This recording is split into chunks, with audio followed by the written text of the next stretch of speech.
Bonjour, je vous retrouve aujourd'hui dans ce nouveau document vidéo pour vous présenter le thème de M. Emmanuel Macron, qui est né le 21 décembre 1977 à 10h40 à Amiens. Alors, pourquoi est-ce que je parle du thème d'Emmanuel Macron? Parce qu'évidemment, il y a l'actualité présidentielle, et puis vous avez été quand même nombreux à m'envoyer des messages pour me demander de regarder et de me demander ce que je pensais, astrologiquement parlant, bien sûr, du thème d'Emmanuel Macron.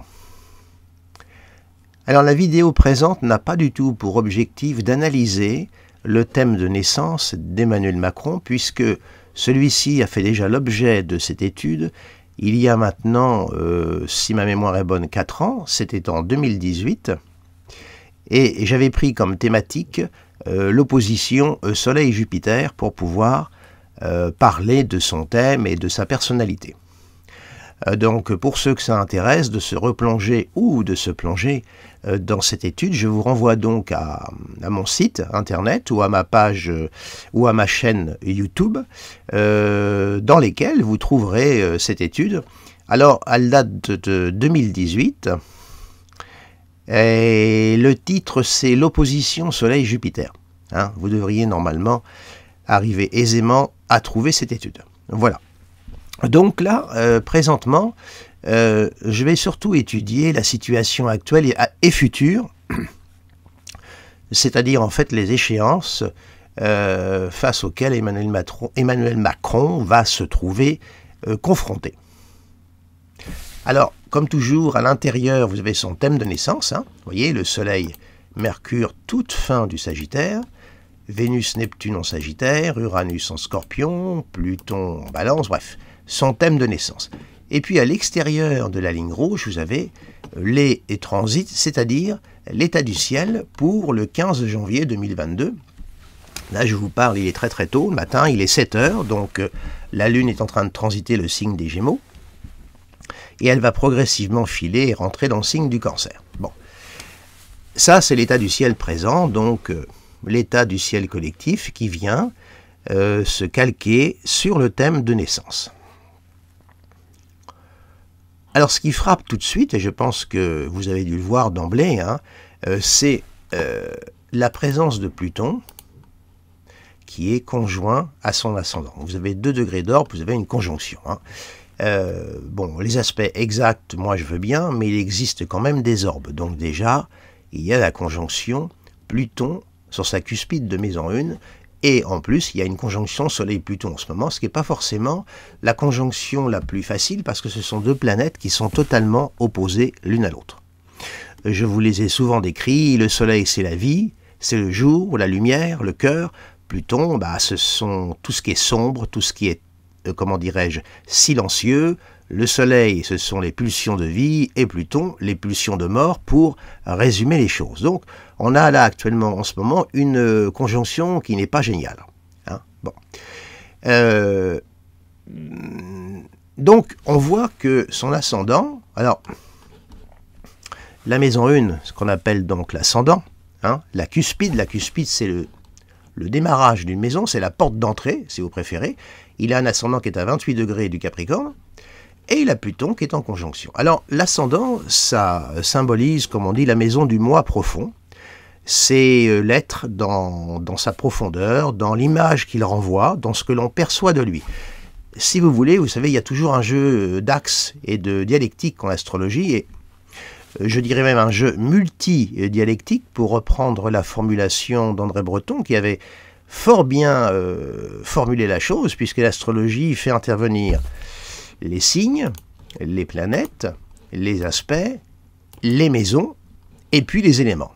Donc ça fait quand même beaucoup de choses. Donc c'est pour ça qu'effectivement l'astrologie est un jeu multidialectique qui demande beaucoup de prudence, mais en même temps c'est ce qui confère toute sa richesse et sa portée. Alors dites-vous que la maison 1 c'est moi, c'est je suis, et la maison 7 en face c'est l'autre. Moi, l'autre. Hein? Donc actuellement, Emmanuel Macron reçoit la visite de Pluton sur son ascendant. Alors, je vais un peu plus loin développer ce futur transit parce que pour moi il est capital. Hein. Un transit de Pluton sur l'ascendant, c'est un transit tout à fait exceptionnel. Tout le monde ne le connaît pas dans une vie, puisque Pluton est une planète lente. Pluton met 245 ans pour faire un tour global du zodiaque. Vous voyez, pour Emmanuel Macron, il est né avec un Pluton en maison 8 en balance, et depuis sa naissance, Pluton a parcouru ce cadran. Vous voyez, pour vous montrer la lenteur du bonhomme. Donc, il est actuellement donc conjoint à son ascendant, ce qui est quand même, comme je viens de vous le dire, le transit majeur et capital pour lui. Et puis nous voyons par ailleurs qu'il y a une conjonction Saturne-Mercure. Jupiter, lui, est en Poisson à 3 degrés. Il vient de rentrer en Poisson depuis le 28 décembre 2021, ça y est. Et il va filer progressivement à la rencontre de Neptune. La conjonction Jupiter-Neptune sera exacte le 12 avril, soit 2 jours après le premier tour de l'élection présidentielle. Uranus est en conjonction de sa lune natale. Ça fait déjà un petit moment qu'Uranus flirte avec sa lune et ce n'est pas fini. Hein. Quant à la lune, bon bah, le satellite de la Terre, elle va très très vite puisqu'elle reste 2 jours et demi dans un signe du zodiaque. Alors moi, ce que j'aimerais, c'est tout de suite vous transporter au 3 mars 2022, parce que ce jour-là, il y a des configurations quand même qui sont extrêmement importantes et qui méritent qu'on s'arrête dessus. Alors, je vais vous amener tout de suite ce ciel, voilà, pour la date du 3 mars 2022. Donc, comme vous pouvez le constater, Ah, j'ai fait une erreur encore.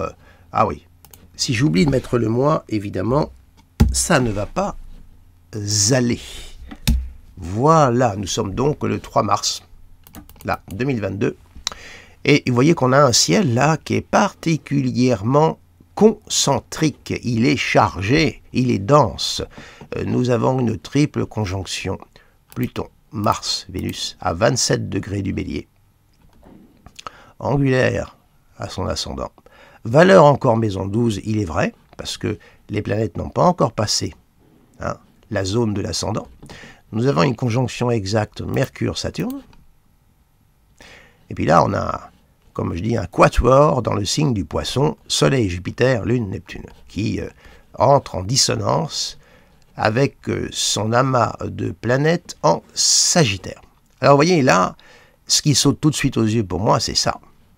C'est cette triple conjonction sur son ascendant.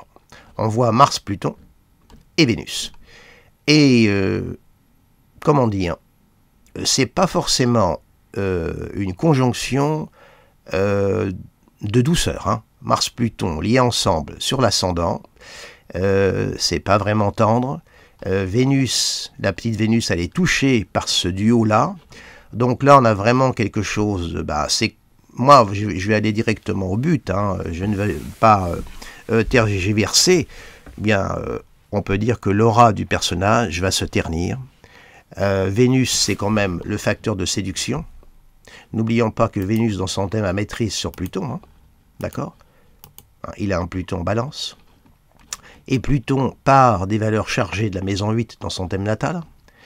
Il arrive là avec Mars qui vient le soutenir et Vénus. Ça veut dire que là, tout son potentiel de séduction, vous savez, avec lequel il a joué, il joue beaucoup, le fait qu'il est jeune, etc., là, il y a un assombrissement de ce facteur-là. C'est-à-dire que sa cote, Vénus, c'est l'amour, c'est aussi l'affection, les sentiments.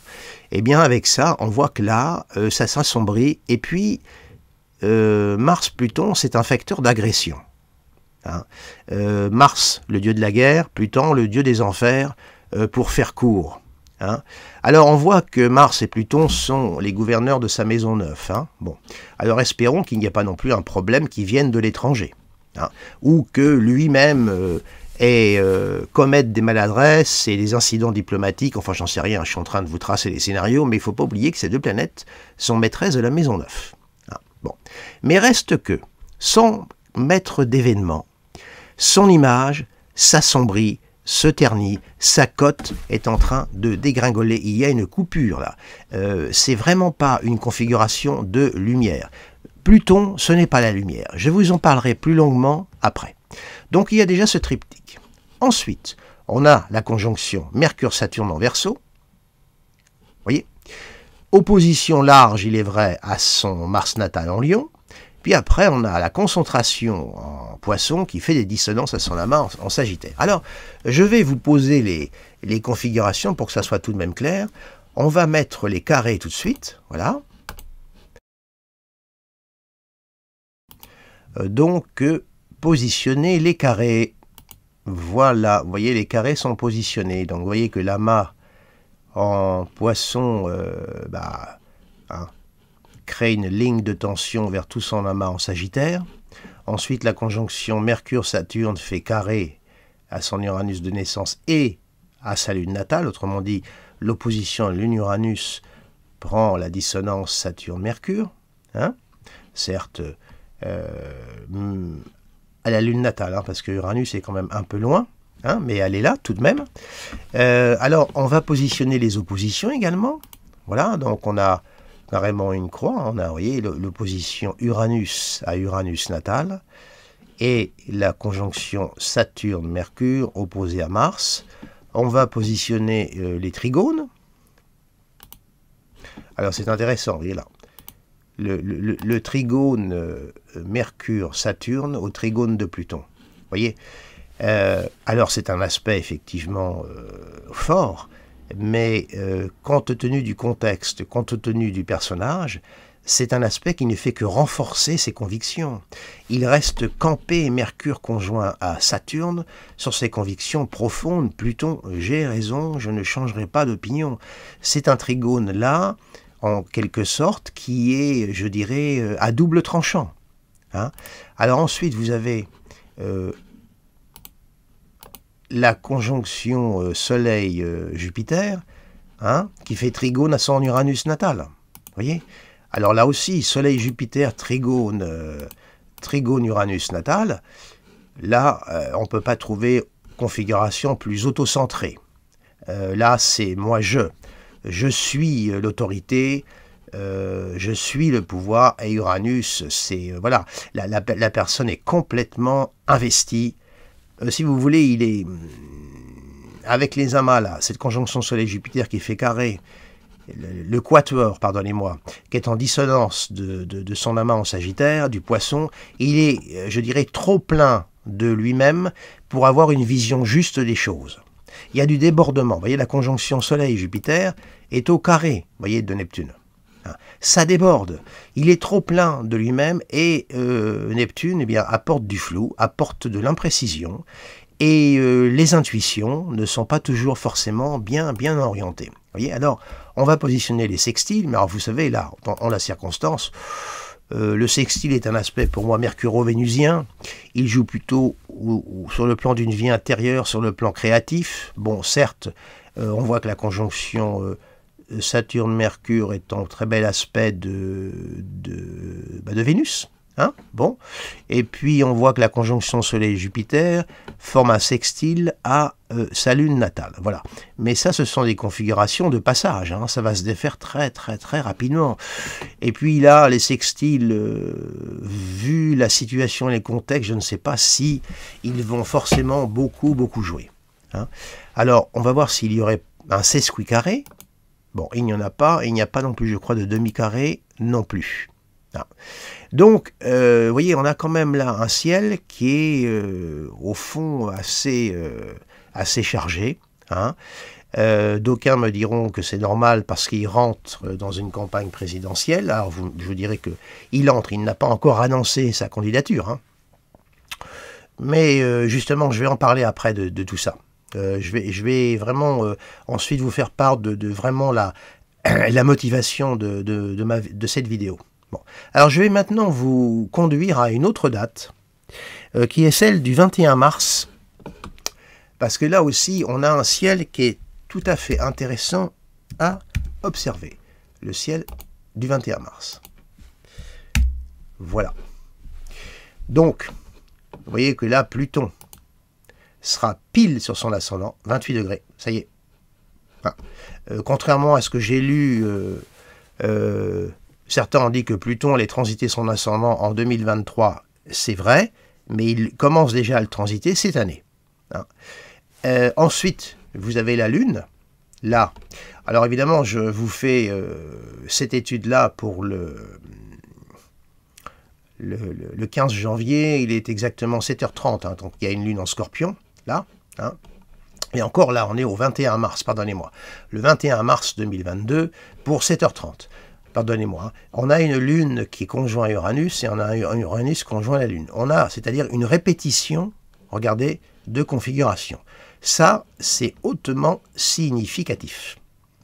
Ensuite, on a une triple conjonction Mars, Vénus, Saturne.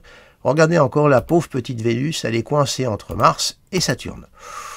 C'est pas non plus génial, hein, franchement. Donc on voit bien que son aura est indéniablement attaquée, indéniablement ternie. Il y a quelque chose qui ne passe plus là. Hein. C'est comme si il était en train de se traîner une queue de comète ou une casserole là. Vous voyez, il y a quelque chose qui ne le lâche pas, qui lui colle après. Bon. Et vous voyez que Mars est en opposition exacte de son Mars natal. C'est pas forcément une configuration de pacifique. Hein. Moi, je sais que j'aurais un conseil à lui donner, hein, en tant qu'astrologue. Je lui dirais, Monsieur le Président, vous évitez absolument les bains de foule. Hein. Parce qu'il aime bien les bains de foule. Hein. Il aime bien aller au contact. Ça, c'est son Mars en 7. Hein. Et puis sa Lune Taureau. Il ne faut pas oublier que la Lune Taureau, quand bien même est-elle mal aspectée par Uranus-Mars, qui marque une inhibition, il reste qu'elle est quand même en Taureau exalté. Et vous avez remarqué que lorsqu'il va au contact des gens, il a besoin de les toucher, voire de les tenir, et il ne les lâche pas. Hein, et ça, c'est sa Lune Taureau qui s'exprime à ce moment-là. Hein. Il a besoin de contact. Voilà. Souvenez-vous de François Mitterrand, ça risquait pas d'arriver. Hein. Voilà. Mais lui, il a besoin de ça. Alors là, vu les configurations, moi, je lui dirais, évitez les bains de foule. Surtout. Hein, parce qu'on ne sait jamais ce qui pourrait se passer. On est à une époque où il y a un tel débordement de violence qu'il faut tout de même être prudent, surtout qu'il y a quand même un Pluton qui transite son ascendant. Hein. Pluton, c'est quand même une planète mortifère. Il ne faut pas oublier les valeurs de Pluton. Nous ne sommes pas encore arrivés à un degré d'humanité où on vit le Pluton supérieur. Hein, je crois qu'il faut qu'on se calme là-dessus, il faut qu'on voit la réalité en face. Et comme il est dans la course à la présidentielle, c'est le Pluton du pouvoir et de la plutocratie. N'oubliez pas qu'il a un Pluton en maison 8, hein, au natal, hein, d'accord? La maison 8, c'est quand même la maison des finances. Donc, excusez-moi cette petite digression, mais il fallait tout de même que je l'indique. Donc, voilà un peu l'état du ciel pour le 21 mars, et vous voyez tout de même, il est fortement chargé. Donc on voit quand même là un homme qui progressivement va vers le dur, va vers la confrontation, va vers peut-être des événements qui vont être très très très difficiles et qui vont lui demander de faire appel à évidemment peut-être de la fermeté, et comme généralement la fermeté chez lui c'est un petit peu une nature secondaire, c'est-à-dire que, comment dirais-je, vous savez, il a quand même un Mercure rétrograde, vous voyez, ici, au trigone d'un Saturne rétrograde vierge. C'est quand même ça, une configuration de quelqu'un qui est peu influençable, contrairement à ce qu'on raconte. C'est une configuration un petit peu de psychorigidité. Autrement dit, les décisions, c'est lui qui les prend. Hein, dans son fort intérieur.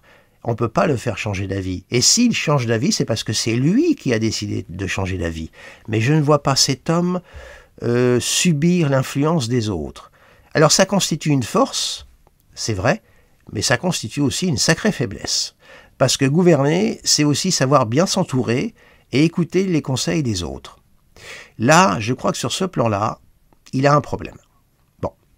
Alors, maintenant, je vais nous conduire, eh bien, écoutez, au 10 avril, qui est la date du premier tour des élections présidentielles. Alors, nous allons y aller.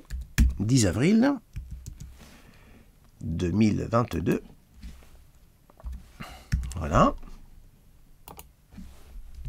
Voilà, vous voyez, 10 avril 2022. Alors, je vais même me mettre à à 20 heures, qui est le moment des premiers résultats. Donc, vous allez voir là la Lune qui va progressivement se diriger vers son Mars natal. Regardez bien, la Lune fait 1 degré toutes les 2 heures. Hein. Regardez, la Lune s'approche, et vous voyez à 20 heures, elle sera en conjonction de son Mars natal. Sachant que tout le long de la soirée, la Lune va progressivement s'approcher et rentrer en conjonction de son Mars natal. Alors voilà l'état du ciel pour le 10 avril 2022. Voyez. Alors qu'est-ce qu'on a? On a un Pluton collé à l'ascendant. On a la conjonction Jupiter-Neptune qui est déjà formée. Hein. Elle sera vraiment exacte le 12 avril, mais là on a la conjonction. Hein. Et on voit que cette conjonction-là rentre en dissonance de sa Vénus natale. Hein. Et même, je dirais, en dissonance de son Soleil. Il y a 6 degrés d'orbe avec le Soleil. Moi, je compte là le carré. Hein. Déjà, le cycle de la 5e République Jupiter-Neptune ne lui est pas vraiment favorable. Et on a là aussi un Mars en Verseau et Saturne qui sont un peu dans l'ordre de l'opposition à son Saturne natal. Alors, je vais vous positionner les aspects tout de suite. Voilà les oppositions. Hein. Uranus opposé Uranus dans la conjonction de la Lune. On va poser tout de suite les carrés. Voilà. Les trigones. Alors, il a un Soleil qui va être ici, là, à 20 degrés du Bélier, au trigone de sa Vénus natale, également trigone Neptune. Bon. C'est plutôt une belle configuration, hein, ce trigone Soleil-Vénus-Neptune, mais sera-t-il suffisant, comment dirais-je, pour lui donner la supériorité jusqu'à la fin? C'est une autre histoire. Ensuite, nous allons mettre les sextiles, mais ça, les sextiles, je vous ai dit ce que j'en pensais. Il n'y a pas de sesqui carré, il doit y avoir peut-être des semi-carrés, même pas. Donc on a quand même là, voilà également, voilà, grosso modo le ciel du 10 avril. Alors on voit quand même son Saturne natal qui est quand même très très touché. Hein, Saturne est quand même sa planète maîtresse d'ascendant et elle dispose actuellement de Pluton. N'oubliez jamais le jeu des maîtrises. Une Lune qui s'avance sur Mars. Alors la Lune, dans un thème d'élection présidentielle, ça symbolise le peuple. On a un peuple qui se dresse devant lui et qui va sur son Mars natal. C'est une configuration insurrectionnelle. Tout au moins, il y a des étincelles, ça chauffe. Ça se passe en signe de feu. Donc, attention là à ce que ça peut donner. On voit quand même un paysage qui n'est pas... c'est pas fantastique, quoi, hein. Alors vous me direz que les carrés sont beaucoup moins forts que ceux auparavant, mais comment dirais-je, il y a tout de même un climat, un contexte pour lui qui n'est pas favorable, soyons clairs. Alors maintenant je vais m'attarder sur ce fameux Pluton qui est là. Alors, pour moi, ce transit-là, il est fondamental, et je vais essayer d'être le plus clair possible dans mes propos. Pluton, comme vous le savez tous, hein, c'est le dieu des enfers, hein, celui qui aide les âmes à traverser l'Achéron après leur mort. Il pèse les âmes. Hein. Soit on va vers les Champs-Élysées, ou alors on ne prend pas la bonne direction. Donc Pluton est une planète, comment dirais-je, de retrait. C'est une planète d'obscurité, également une planète de silence. Bref. Or, il a cette planète-là qui transite son ascendant le moi, donc ce qu'il donne à voir. Lui. Donc il va être, comme on dit, plutonisé. Hein, bon. Et ce transit, comme je vous l'ai dit, il est capital parce qu'il est exceptionnel. Hein. Il ne va jamais plus le reconnaître, il ne va jamais plus le vivre par la suite. Hein. Bon. Or, en tant que président de la République, il représente la France, il représente le peuple français. La fonction présidentielle est une fonction solaire. C'est le pouvoir au grand jour. Bon. Or là, il a un Pluton qui passe son ascendant, qui lui demanderait plutôt de prendre du recul, de s'effacer. Autrement dit, la question qui se pose pour moi, enfin la question que lui pose son thème, c'est est-il judicieux qu'il se représente à l'élection présidentielle. Se représenter à une élection présidentielle qui va l'obliger à être en représentation, à devoir se montrer, alors qu'il a un transit qui l'invite à faire tout le contraire. N'oubliez pas que Pluton part de la maison 8 dans son thème. Il est chargé des valeurs de la 8. Je vais vous prendre un exemple pour illustrer mon propos, ça va certainement vous faire sourire. Harry Potter, la série Harry Potter. Vous avez à un moment donné un truc que moi j'ai trouvé absolument génial, c'est la cape d'invisibilité. C'est-à-dire qu'il y a une cape, vous vous drapez dedans et vous devenez invisible. Eh bien ça, c'est typiquement Pluton. Eh bien là, on va dire qu'il a la cape d'invisibilité qui arrive sur son ascendant. Parce que Pluton, c'est le maître du monde invisible, mais il est également lui aussi invisible. Parce que durant la guerre contre les Titans, on lui avait donné un masque en peau de chien qui le rendait invisible. Donc Pluton, il est doublement invisible. Son monde est invisible, et lui, dans son monde, il est invisible. Autrement dit, on ne le voit pas. Quand il est devant nous, on ne le voit pas. Quand on commence à le voir, c'est qu'il a déjà fait tout son travail en profondeur, et que là, tout commence à nous sauter aux yeux. Un petit peu comme la boîte de Pandore qu'on a ouverte. Or, je tiens à préciser que Pluton a transité sa maison 12 depuis un moment. La maison 12, c'est la maison des choses cachées, confidentielles, qu'on étouffe, qu'on tait. Pluton était à l'intérieur. Double confidentialité, double silence, double étouffement, double invisibilité. Mais maintenant que Pluton va passer sur son ascendant, et petit à petit va passer en maison 1, de la 12, il passe dans la 1, et attention à ce qui peut apparaître au grand jour, les révélations qui peuvent se faire, et les conséquences sur son image que les dites révélations peuvent avoir. Avec un Pluton à l'ascendant, on ne ressort pas indemne. Hein. C'est pas vraiment le côté très lumineux, très grandiose. Il y a quelque chose qui entache, et vous vous traînez ça tout le restant de votre existence. Voyez ? Donc Pluton est une planète vraiment, c'est notre part d'ombre, comme on dit. Alors selon ce que notre ombre contient, attention, quand il y a une brèche qui commence à se mettre dans cette part d'ombre et que la lumière commence à filtrer dans cette brèche. Prudence, prudence. Donc, sa question, c'est est-ce que c'est judicieux que je refasse un tour de piste, hein? Mais vu le personnage, franchement, vu son ambition, son opposition Soleil-Jupiter, avec un Jupiter qui est exalté, qui est maître de 4 planètes, vous voyez, un Mars en Lion, il y a de l'orgueil chez lui, je le vois mal ne pas se représenter, ou alors, ça serait cas de force majeure, qui serait indépendant de sa volonté. Il serait obligé de se plier aux épreuves qui se dresseraient sur sa route. Pluton. Ça, mais ça ne viendra pas de lui. Je ne pense pas qu'il aura suffisamment de recul, de sagesse. Vous voyez par exemple Pluton sur sa maison 1. Pluton, c'est le monde de la plutocratie, le monde de la haute finance. Il vient de ce monde-là. Je crois que je ne fais pas de révélation. C'est comme si le message qu'on lui donnait, c'était d'y retourner. Ou alors, qu'est-ce que ce monde de la plutocratie lui réserve? Voilà. Puisque, quand même, il a un Pluton qui part de la 8. Hein. Et vous voyez qu'au moment de l'élection, là, le 10 avril, il a quand même un Soleil qui est opposé à Pluton. Bon. Alors, voilà un petit peu ce que je voulais vous dire. Et puis, il y a une autre chose aussi que j'ai l'habitude de regarder. Ce sont non pas les directions secondaires, mais les directions symboliques. Il m'arrive de temps en temps de les regarder parce que je les trouve très très riches d'enseignements. Et là, je l'ai fait pour Emmanuel Macron et je vais donc maintenant passer aux directions symboliques. Et vous allez voir combien celles-ci sont très très très éloquentes et également très très significatives de ce que je viens de vous dire. Alors, juste quelques instants pour changer de thème. Alors voici les directions symboliques dont je vous ai parlé. Alors, le thème de naissance est à l'intérieur du cercle et les directions symboliques sont à l'extérieur. Alors, les directions symboliques, succinctement, qu'est-ce que c'est? Bien écoutez, on fait progresser le thème de naissance de 1 degré tous les ans.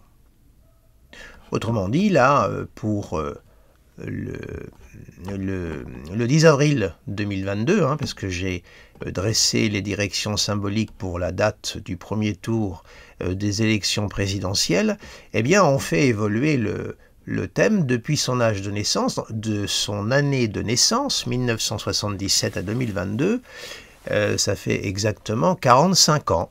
Donc on fait évoluer les planètes de 45 degrés, hein, dans le sens du zodiaque. Voilà, donc vous voyez par exemple la quadruple conjonction que Macron a, là, Neptune, Vénus, Soleil, Mercure, ben on l'a fait évoluer, vous la retrouvez ici, vous voyez, mais dans le signe du Verseau, puisqu'il y a 45 degrés de direction, de progression qui ont été faites.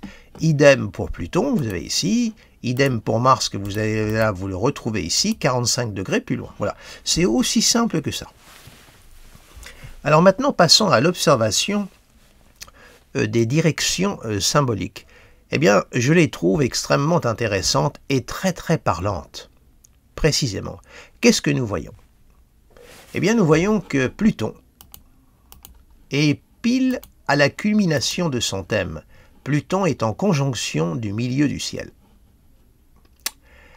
Ensuite, nous avons Uranus, qui est en conjonction exacte de son soleil natal, opposé à Jupiter. Autrement dit, son opposition Uranus-Lune de naissance, en direction symbolique, se superpose à son opposition Soleil-Jupiter. Ensuite, autre direction significative, selon moi, Saturne, qui transite son Pluton natal. Alors, que dire de ces configurations? Eh bien, Pluton qui transite son MC, ben, ça veut dire qu'il faut qu'il fasse peut-être le deuil, qu'il accepte de mourir à sa fonction présidentielle, mourir symboliquement 100 ans pour passer à autre chose. Hein. Pluton, c'est le trou noir, il faut accepter de passer sans doute à autre chose, c'est le message que lui envoie Pluton. Pluton au milieu du ciel, là aussi, c'est significatif, c'est le pouvoir de l'ombre. Ce n'est pas le pouvoir dans la lumière. Ensuite, Uranus qui passe sur son soleil. Ben, écoutez, un transit d'Uranus sur le soleil, c'est une prise de liberté. C'est le moment où on prend son entière indépendance. Ce sont deux astres de feu. Uranus est un astre de feu, le soleil est un astre de feu. Il symbolise le cœur de l'être, l'ego. L'Uranus dessus, ça veut dire « prends ton envol ».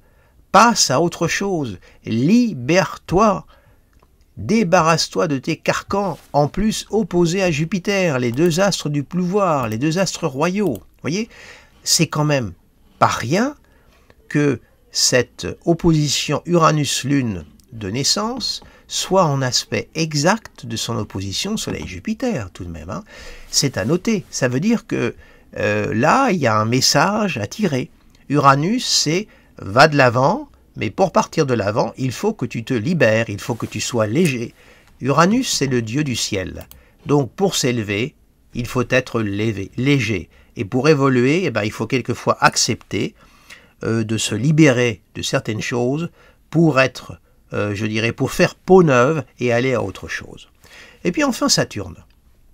Bah, Saturne, il transite Pluton. Saturne, le fameux dieu du temps, qui est, entre parenthèses, son maître d'ascendant. Et en admettant même qu'il soit ascendant Verseau, n'oublions pas la maîtrise aussi de Saturne sur le Verseau avant que l'on découvre les transsaturniennes. Je le rappelle. Donc Saturne, qui transite son Pluton, bah, ça veut dire que tu as fait ton temps dans les coulisses du pouvoir. Il faut passer là aussi à autre chose. Passe la main et retire-toi pour reprendre ta pleine et entière liberté et faire ce que tu veux. Alors on me rétorquera, bah oui, mais si lui, faire ce qu'il veut, c'est de redevenir président.